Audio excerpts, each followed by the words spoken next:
Welcome to this month's Tea Leaves and Reads Book Club chat with Kirsty Greenwood, USA Today best-selling author of The Love of My Afterlife. We chose this book for our July book club. We hope you enjoy listening. Hi. There we go. Hi, Kirsty. Welcome to the book club chat. Thank you so much for joining us. Oh my God, I'm doing this. I apologize, everyone. I'm doing this from my phone for the first time. I'm usually on my laptop, but I haven't got it with me in New York. But right, you can hear me. We can hear you. We can hear you. We can see you. So, first of all, I just wanted to start with seeing if you could just tell us a little bit about your books and the publishing journey up to The Love of My Afterlife. Yeah, so my books are all romantic comedies. It's all I want to write. I think it's probably all I can write. It's my favorite genre. And I've been writing it since 2012. So I used to run a book blog called Novelicious, which covered like romantic comedy. And we had like a whole team of people working on that website. I think they started in 2009. So I was reading so many rom-coms and just becoming more and more obsessed with them. And then I thought, I want to try and write one of my own. That one didn't get picked up by a publisher. I self-published it. And then it sold so well that I did get picked up by a publisher. And then after that, I decided that I wanted a little bit more control over the process. And so I self-published for a little while with my book, Big Sexy Love, The Movie Star and Me, and then The Vintage Guide to Love and Romance, which is now called Jessica Beam is a Hot Mess. Yes. And then after that, I got a new agent and basically said, do you think you could get me a traditional deal again? Because I realized that self-publishing was so much extra work. I wasn't getting enough time to write. And so she was like, yes, like write this idea you've got. And we went to auction in the UK and the US and a bunch of other countries as well, which was insane. And here I am now in chatting to you guys from New York, which seems crazy. Yeah. That is crazy, but it's amazing. It's an amazing journey, and it's been absolutely amazing for us on the other side, seeing the books fly and everything, get out there as well, which is brilliant. And how would you summarize The Love of My Afterlife in 6 words? I would 6 words. Okay. 6 words. Yes. Okay. Bold, funny, magical, kind. I should have practiced this. Sexy. Yeah. And addictive, I think. I hope. Yeah, I feel like that is a really good summary. Addictive is such a good description, because I feel like there needs to be more books from this and more of Delphi, because it was really addictive. Thank you. Character. I love reading addictive books, because like when I'm at the end of the day, when I want to escape from whatever's happened that day, and just like I want something that I can't look away from, and that I'm thinking about when I'm not reading it. Definitely. And you've talked about this book and how you wrote it to cheer yourself up, and that's kind of the what you just said, is that you want to read books that you want to read in that moment. This book has reached so many people, and did you expect that when you just wrote it to cheer yourself up? Did you think that everyone would be up? Oh God, no, not at all. Like I had a really lovely and reasonably small kind of reader base who I feel pretty close to. We have a little group on Facebook, and I email with them. And so I was writing to make myself feel better, but also I wanted to give them a book that I thought that they would love. So I did not expect this many people to be reading it. And it's been daunting, but it's also made me really excited for the next book. Because they laughed, cried, all of that. It's made me want to do an even better job on the next one. So it's left me buzzing. But yeah, it was not expected at all. No. At all. No. And that is the thing. It's touched so many people in so many different ways. Whether it's just to give them a lift, or whether they, just wanted the humour, or whether they just want to see sort of life beyond being an introvert. And you've described yourself as an introvert. How does it feel that you're here, you're on Zooms, you're on radio interviews, television? How is that for you? It's funny because I was so nervous the whole year leading up to this, because I've known about the GMA book club pick and being on TV for a year. So I spent the past year in a state of anxiety. But what's been lovely is that people have just been really nice. And even though like I am exhausted after each of these events, because as an introvert, it drains your social battery a bit, I think, to be socializing so much.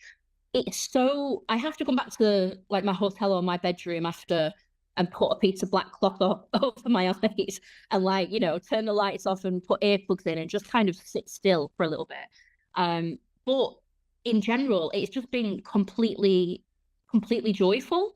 I'm still getting used to it, but everyone's been really nice, to my face at least. That's really good, and I think that's the positive. I think that's part of the extension of the book as well, that we've seen Delphi get her life back, from not saying you've got your life back, but you've come back with your book, and we hadn't had any books from you for a few years, and we've seen you kind of blossom out into the world with this book that's just absolutely taken the world by storm, and it's done what I feel like all your other books should have done anyway, because they were all brilliant, but this one's gone out there and just take carried you with it, and you've gone with it, and you've tried everything, and you've done everything. You're popping up in all these ads and these, video clips and things, and it's just really inspiring. I'm really Thank you. Yeah, like a couple of the reason why I'm trying to lean into it so much is because 2 years ago I was really unwell, like mentally unwell, and I was in hospital for that. So I was like stuck in a bed, not sure whether I even wanted to get out of it, So I didn't expect to even be mildly happy, So now that I've got this chance and this opportunity, I feel like I should just lean into it, because I think, when you have mental health difficulties, you often don't know when the next one is gonna, when the next mental breakdown, I guess, is going to arrive. So you have to live day to day, So that's what I'm trying to do. Definitely, it's really inspiring. I'm just catching up in the chat as well, because it's absolutely going mad over there. We've got people saying it was so addictive. I'm a slow reader, but I read this one really quickly. Cheryl says, I love that we talk about introverts socializing and how social battery has such an impact for us. It's raising awareness. Thank you for sharing that. And it's exactly what it's done. It's a romantic comedy, but you've taken real issues and real situations and spun them into this amazing book of humor. And as William says, 2 introverts running a bookshop, it's possible. It's very true. My first day of book selling was, I went home and I said, don't speak to anybody. I'm like, I need to lie down and not speak to anybody. It was lovely, but I couldn't. Exactly. It's lovely, but then you stop and you're just like, what are words? I can't speak anymore. But I think if you're doing it, something you're passionate about, that gives you like the adrenaline burst, doesn't it? Yeah, it does, and you run on adrenaline, and that's exactly it. Yeah. So one of the most popular questions that we've had is from Sarah, Leanne, Amanda, Michelle, and Jane. They all asked about how did you plan to write this book? And Love of My Afterlife isn't a typical romantic comedy. It's been described by many people as genre defying, and you've packed so many themes into it. So how did you plan and write this one, and what was your process? I usually do a rough beat from like a Save the Cat beat sheet. I don't know if you know Save the Cat. It's like a film, like screenwriters use it to plot out. I use that quite vaguely, and then I don't really like to know too much about what's going to happen, because I get bored that way, and distracted. So I need to kind of approach it as if I'm reading a book, which is like, I don't know what's going to happen, and I'm excited to learn what's going to happen. The difference is that I've got to write what's going to happen.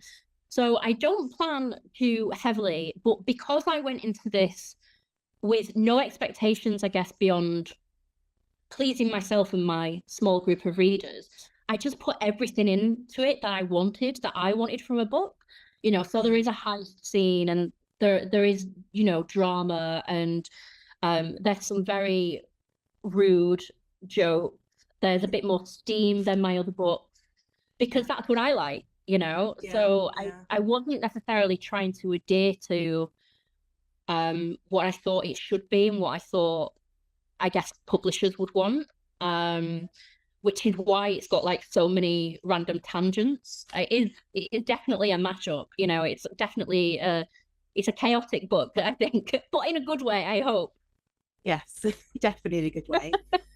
And there's no holding back, is there? When we open the first page, someone's already dead, but this is a romantic comedy. So you're thinking, okay, so where is this going to go? And Delphi's she's died, she's alone, she's choked on a microwave burger. And you've written your main character from rock bottom up. How did it feel for you to do that? How did you did you enjoy that sort of bringing her up? Yeah, and I didn't realize until after I'd written it that I guess it kind of reflected my own experiences. I was at rock bottom, and I moved to London, and that's where I started to kind of recover, and get into therapy and try to make myself feel better and try to make connections as much as I didn't want to. I was really loving life in my cocoon, or I thought I was. So it was really cathartic to write that into Delphi and to kind of, show her having some of the experiences that I had, and taking the fact that people, when I talked to strangers, I thought they were going to be like, who is this loser trying to be my friend? Like, go away. And they weren't, people were looking for community. People were looking for connection. And so it felt really lovely to put that into Delphi's journey. And, people want to help, I think, mostly. There are a few people who be like, get away from me, crazy, friendly woman, But mostly people were lovely, and I wanted to put that all in. Yeah.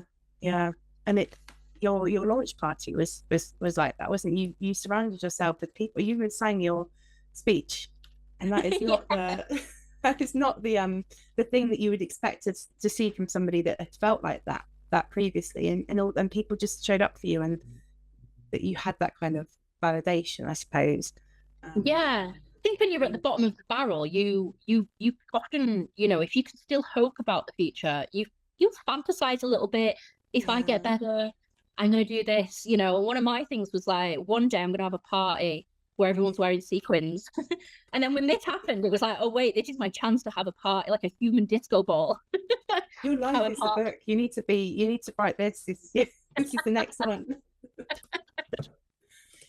And Hannah says in the chat, I wasn't looking forward to reading this as I avoid anything with death in the title. However, after the first chapter, I relaxed and was completely hooked. And I was laughing and crying with Delphi, and I really enjoyed it. Yeah, it was an uplifting death book. Yes, that's it. But yeah, it's dead, but it's joyful. Yes, definitely. Well, I'm glad you. Yeah, that's a lovely comment, Hannah. Thank you. Thank you. What did going? So keep an eye out if you're ready to do the quiz for this one, because there's some questions coming up that will help for the answers. But what did your UK publishers send you in the post when they were trying to acquire the book? So I got a few things in the post from different publishers, but the one that really made me laugh was they sent me a Ruffles burger, microwavable burger, in like this glass box in tissue paper, all nicely wrapped. And I was going to like keep it for posterity and for memories, but my husband the next night had gone out for drinks and came home drunk, and I was asleep. And the next morning I was like, the burger is gone, and he'd eaten it. Thankfully he didn't choke. I think he was like past its sell-by date as well. I know, but those Ruffles burgers, they are pretty tasty. That's a bit that we don't get to hear about as readings, those little creative bits to win you over. We've read your book, we loved it. Here's something really iconic from it. Yeah, it was so lovely. Yeah, I immediately was taken by it. I was like, this is, and they sent me like fizzy cola bottles, and they'd had a candle made, roses and blackcurrant, which was Merit's signature scent. Yeah, it was dreamy. It was dreamy. That's brilliant. Other burgers are available. Yeah, that's true.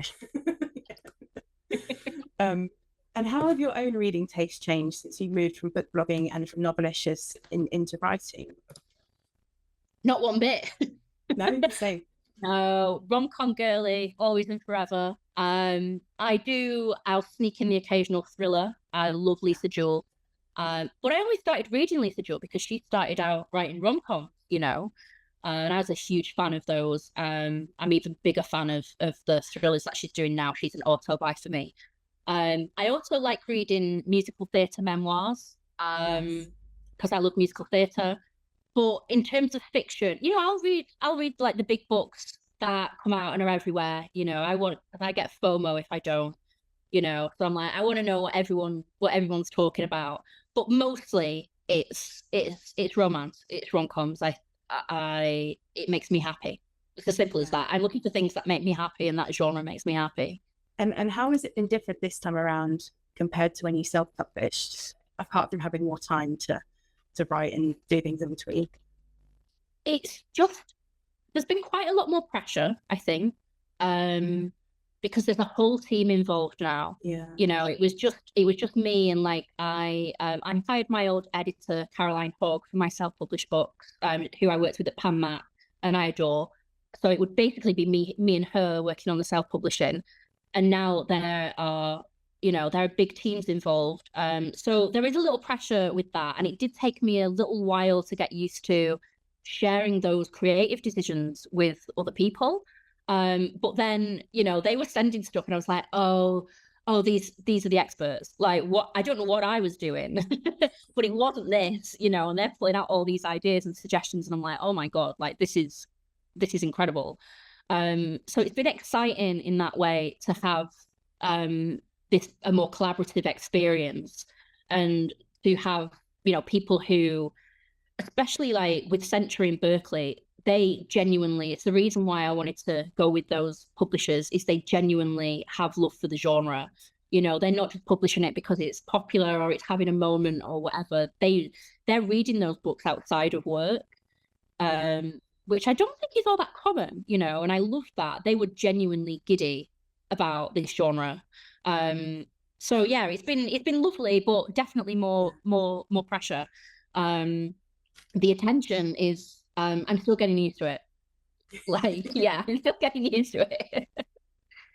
I mean, you can see that the attention to detail has been there because of the covers. The covers are beautiful. You've had a sprayed edge version. And they really stand out, and I see them on social media all the time, especially the USA one at the moment, where you're in the US doing that one. Yeah. And they really do catch your eye, and they are stunning. Do you have a favorite between the two? I don't. They feel different, but I think that this isn't just me being diplomatic either. But I honestly think they're different parts of the book. So in the UK, like the holographic cover, like the holographic foil is just a dream. It's so, like, I swooned when I saw it in real life. But I like that cover is a little broader, and I think it will hopefully attract readers who don't just read romantic comedy. And then in the US, it's just really bold and punchy. Like, it's an audacious yellow, it's eye-catching, and it feels like the energy of the book is hopefully quite audacious as well. So I love them both for different reasons, I can't pick. Do you have a favorite? It has to be the holographic one, I think. Yeah. It has to be the UK one. But I think I want both because they just look so stunning in their different ways. It feels like the UK one is the sort of slightly more serious side of the story, and the USA one is the humor. So they kind of have their own theme. Yeah, and the UK, the sprayed edge editions as well are, oh my God, like really beautiful. Yeah. And even the reading copies, the proofs, they have the sprayed edge as well, a slightly different one. And I think I've got 4 different copies of the book. Amazing. I mean, I don't even think I've got that many copies of the book. Yeah, I need to gather them, track them down. Yeah, Cheryl says I do love my UK version best. Yep. It is really pretty, and like I do like prop it up on my shelf and like walk past it just to see it change colour. Yes. Yeah, that's why I'm not writing. I'm procrastinating by just swooning over the cover. Yeah, dancing around. Yeah. We have a question from Linda in the chat as well, who says, I thought Delphi really developed over the course of the book. Did you change as a result of writing it? I think I came to terms with a lot of what had happened when I was unwell. I think it helped me to work out some of those feelings via Delphi, which felt like a safer way to do it. I think I've mostly changed because of the publication process. I think it's given me a lot more hope about my own abilities, because I think when I wrote this, I don't know if I don't know if it's good enough. I don't know if I can do this. I felt that about all aspects of my life generally. I was like, am I useless? And so I don't feel useless anymore because I'm hearing from people who have gotten something from this. Yeah.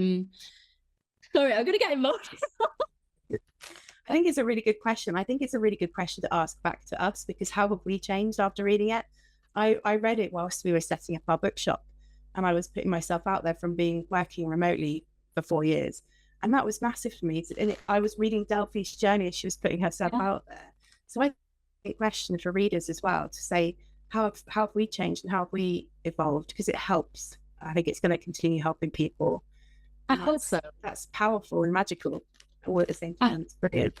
Yeah, I hope so. I've managed to go like this whole promo process without getting emotional. It's harder when it's on Zoom, isn't it? Because you're it's quite intense. Yeah. You've got some whole studio people around you. Yeah, it's nice. I think, it's hearing from readers is the thing. It's the same thing. It's connecting with other people. It feels like you found a kindred spirit when someone gets in touch and says, I related to that, It makes I hope it makes people out there feel less alone, but it also makes me feel less alone as well. Yeah, definitely. That's a really good question. Thank you, Linda. You can now add to your she's a best-selling blogger. You've probably heard of Linda, but you can now add that you were the first person to make Kirsty cry and asking about the book. Add that to the tagline. I thought I had core skill. Yeah, bobbing. Okay, back to the questions. I'm going to go to a few of the questions from people that sent them in advance that I know are here, because I know we'll probably run out of time. So we've got Caroline, who asks, have you got a dream location for where you'd like to set a book? I think somewhere I've not been and I would like to go and I'd like to set a book, I think, is New Orleans. It just seems so vibey and it's got all this history to it. I don't know if it would be a good setting for a rom-com. Maybe it'd be something a bit more magical or witchy, or I don't know. But I'd like to do something there, I think. But the next one is set in the Scottish Highlands as well. And that's just because I want to visit there and live out my Outlander dreams. Yes. Wow, that sounds good. That sounds really interesting, actually. But Natalie says New Orleans would be great for a rom-com. Yeah, do you think? Okay, yeah. Maybe the next one, after the next one. Maybe like a magical rom-com kind of, because that's what I think I'm going to keep on doing, is like kind of magical realism. Yes. So, yeah. Yeah. Whilst we're on the topic of the next one, because that was the second most popular question we had, is there anything you can tell us about what's next? Yes, I'm still working on it. So, because I don't plan too much, it's not set in stone. But it's called Sexy Spooky Love Story. At the moment, it's about a woman who fled her hometown when she was 17 after her best friend died. And she didn't want to go back. She felt responsible. And so she moved to another city, but she has to go back as an adult for a job. And she runs into the guy who was her enemy at high school, who was a real geek at school, but he's now a Greek god. He's gorgeous and charming and confident. He's really bloomed and blossomed.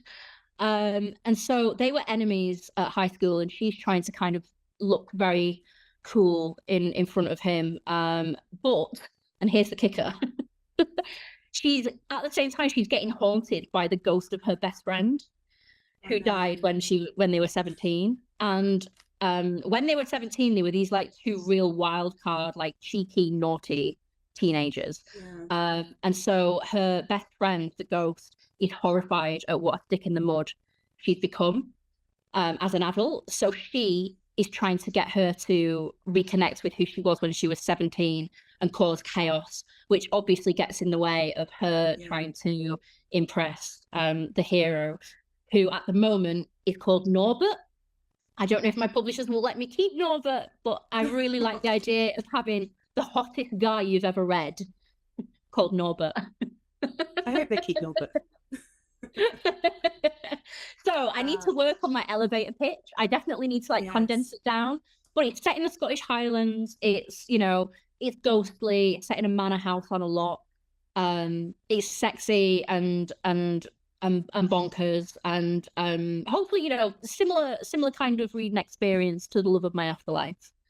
Yeah, I think we have a lot of endorsement for Norbert in the chat. So if you need to take us to your elevator pitch and, you know, reference the Zoom, please do. Amazing. I would love. Yes, okay, this is good. Justice for Norbert. I don't know if my editors are going to be on board. They're going to be like, you got to call him Dutch, you know, something like really, handsome sounding.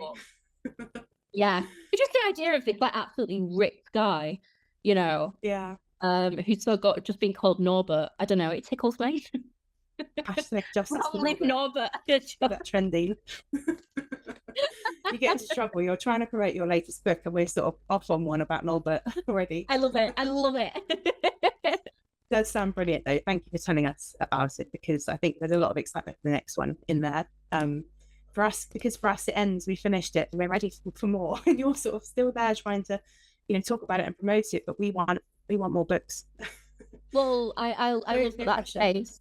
This is it, because I often have left like space in between books, but I'm hoping this one will be swift. And going back to Love of My Afterlife, who would you cast as Delphi, Cooper and Jonah if this was a movie? Okay, so this is difficult to answer because the book has been optioned for a movie. So, and it's in development. I'm hoping that I'll be able to announce it formally soon. But the script is being written by an incredible writer. So I don't know if I want to say, in case it will make the actors who end up playing the part feel bad, if that makes sense. Yeah. I mean, who would you cast? Let's us say it. Yeah, let's us pick for you. Take the pressure off. In the chat, if there's anybody that has any ideas, pop some messages in the chat. But that is such good news, because this really is a kind of like The Good Place and Bridget Jones and everything else, or a mashup of all those good things that we've had the best bits of over the years, and it could just, you know, to be on the screen would be amazing. I hope it's so cool. Amazing news. Oh, nice. Yeah, I like her. Yeah, keep the suggestions coming. We'll take the pressure off of you, Kirsty. Yeah. I mean, I do have like thoughts in my head, but I'm just like, I don't know. Like, I'll leave that to the producers, I guess. Yes. And we have another question from Linda, an estimation question. Maybe depends on the answer. But if you had 10 days to complete something that you'd always wanted to do, what would it be?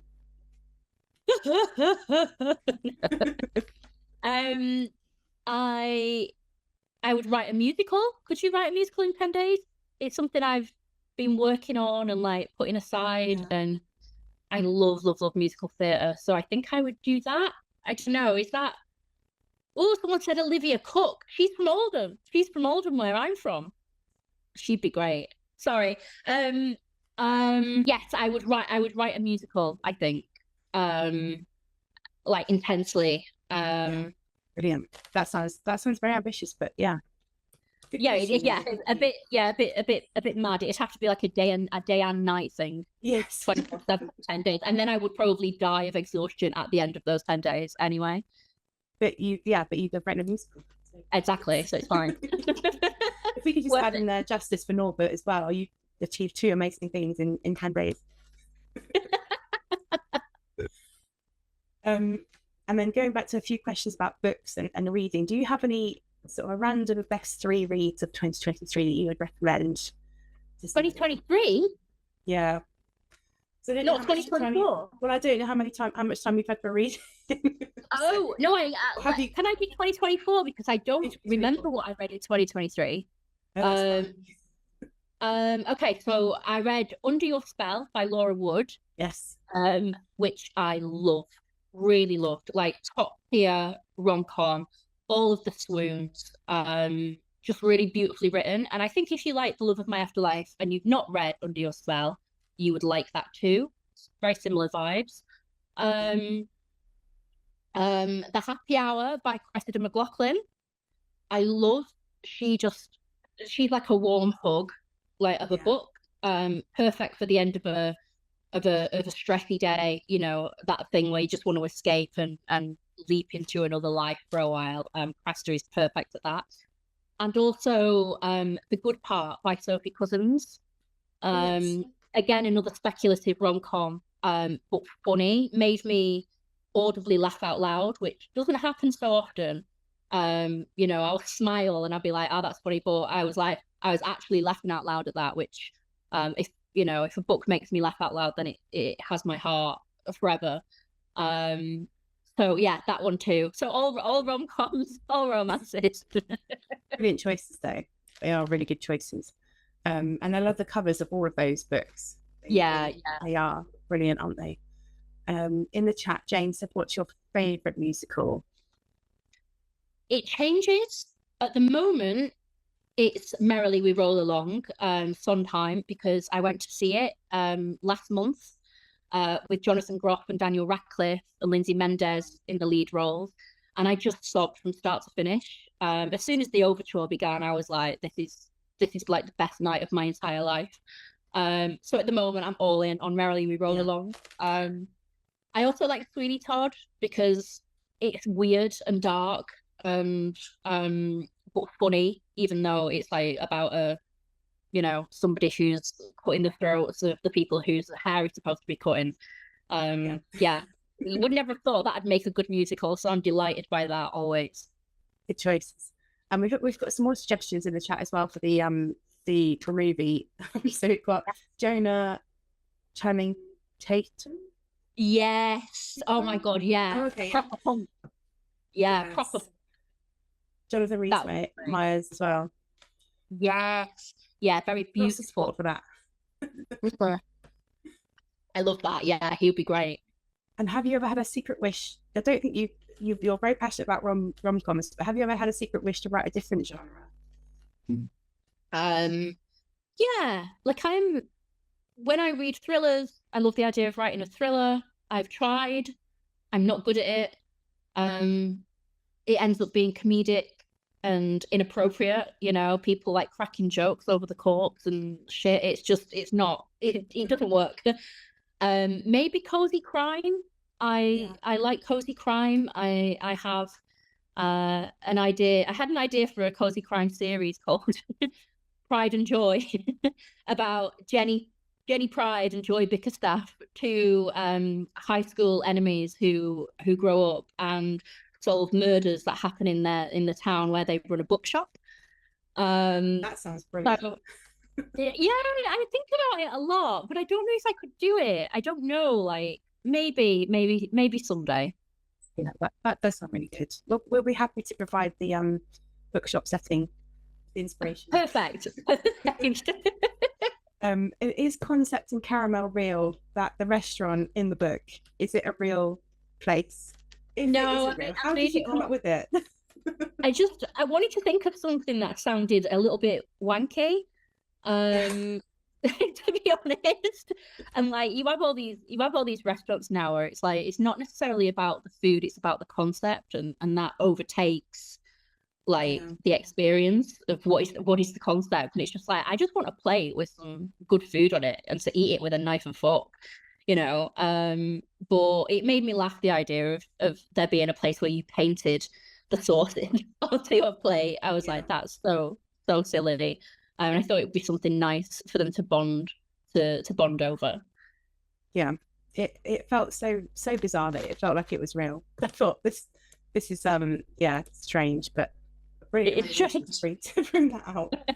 Someone will do it now as well. They'll read it and think, oh, that could work. Do you reckon? Oh my God. I would go. Yeah, just to see. Yeah, just to see. We've got Margot Robbie as Merritt. That is a good choice. Oh, yes. That would be great. And Kit Harington for Cooper. That is a good call. He's got the hair. Yeah. He's got the curl. Yeah, the moody writer. Yes. Yeah, definitely got that grumpy thing going on. I love that. Yeah, he smoulders. He does smoulder. William's got the best descriptions for all the men at the moment. He's got the Jonathan Rhys-Meyers eyes. Yeah, it's the eyes, isn't it? And the smouldering Kit Harington. Yeah. Yeah. He should be writing a rom-com. Yeah, and Audrey says, Merritt reminds me of a grown-up version of the Little Girl in Up. I can't remember her name. Yes. Oh. Yeah. It's that kind of character. It's ages since I've watched it. I can't remember. I need to rewatch it. And a few more questions that we've got. I'm aware that we are 10 to 9, so it's going really quickly. But a sequel that you would most love to see that hasn't yet been written. Have you got any suggestions? Can be your books. A book sequel. Oh, that is hard. It's really hard. Maybe Next Time by Cheska Major. I loved that book, and I would like to see a sequel of Emma and what her life is like after.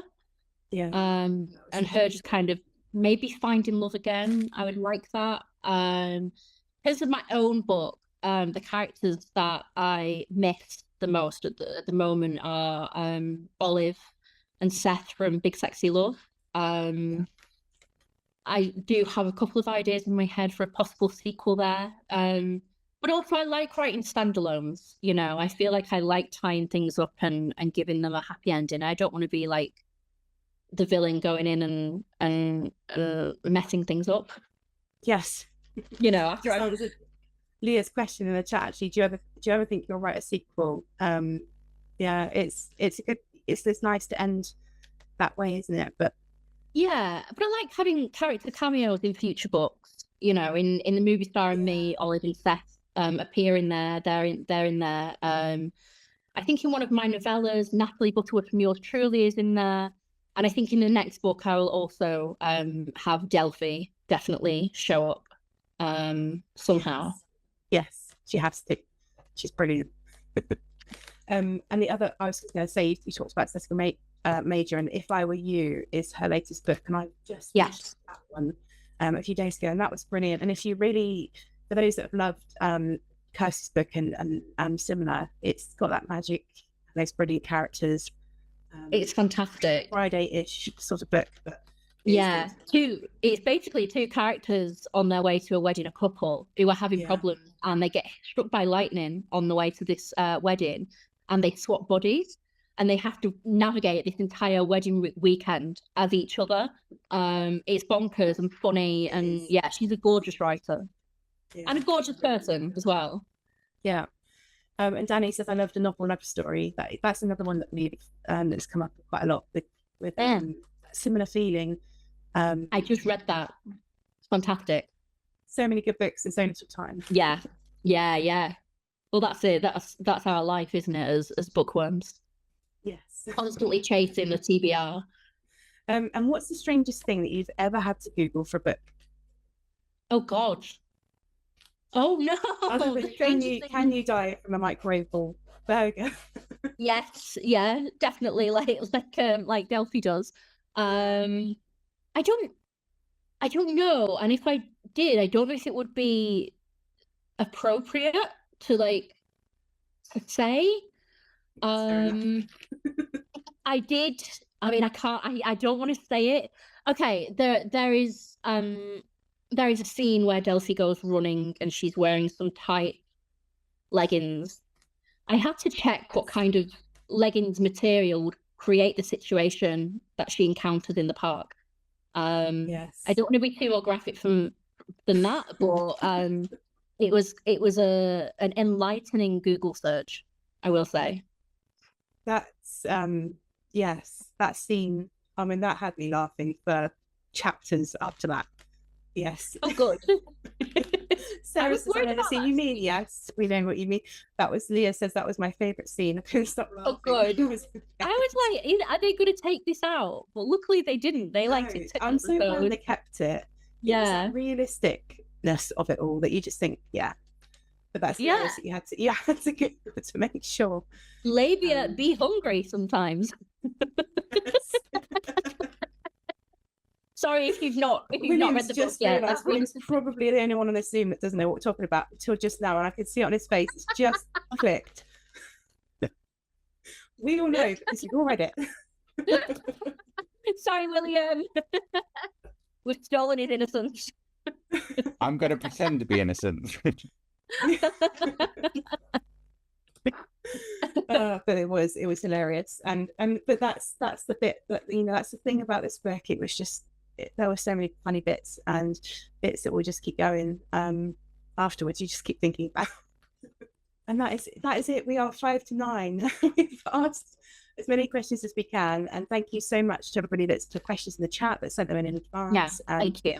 But thank you, Kirsty, for giving us your time in the middle of all your exciting things in the US, and for signing all those books all those weeks ago as well. It was my pleasure, and this has been really fun. I hope I didn't say anything too silly. It feels like it's because I can see you. I can't see that anyone else is here, so I feel like we're having a personal chat, and I'm just but anyway, this was really fun, and thank you to everyone who came and asked questions. Brilliant. And it was so much fun. Thank you for listening to the recording of our book club Zoom event held with Kirsty Greenwood on the 25th of July. We hope you enjoyed listening. Please do visit our website or get in touch to find out about our upcoming events, tealeavesandreads.co.uk.